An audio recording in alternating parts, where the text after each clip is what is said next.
MSN football ടോക്സിലേക്ക് അവർക്കും സ്വാഗതം. കഴിഞ്ഞ ദിവസം പ്രീമിയർ ലീഗിൽ നടന്ന മത്സരമായിരുന്നു മാഞ്ചസ്റ്റർ സിറ്റി വേഴ്സസ് ബ്രെൻറ്റ്ഫോർഡ് FC.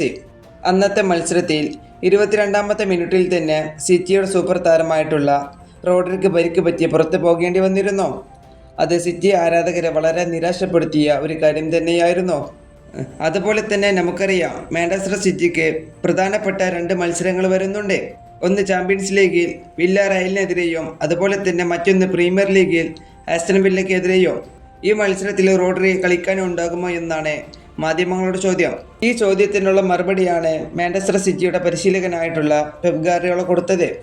പരിശീലകൻ പറയുന്നത് ഇങ്ങനെയാണ്: റോഡ്രി വില്ലറയലിനെതിരെയും അതുപോലെ തന്നെ ആസ്റ്റൺ വില്ലയ്ക്കെതിരെയും മത്സരത്തിൽ കളിക്കാൻ ഉണ്ടാവില്ല എന്നാണ് എനിക്ക് തോന്നുന്നത്. അതുപോലെ തന്നെ റോഡ്രിക്ക് പറ്റിയ പരിക്ക് വലിയ പരിക്കൊന്നുമല്ല, പക്ഷേ മസിലിനെ സംബന്ധിച്ച പരിക്കായതുകൊണ്ട് തന്നെ വളരെ സൂക്ഷിക്കണം. ഇതാണ് പരിശീലകനായിട്ടുള്ള പെപ് ഗാർഡിയോള ഇതിലൂടെ പറഞ്ഞിട്ടുള്ളത്. ഈ വീഡിയോ ഇവിടെ അവസാനിപ്പിക്കുന്നു. ഫുട്ബോൾ ലോകത്തെ കൂടുതൽ വിശേഷങ്ങളുമായി അടുത്ത വീഡിയോയിൽ വീണ്ടും കാണാം.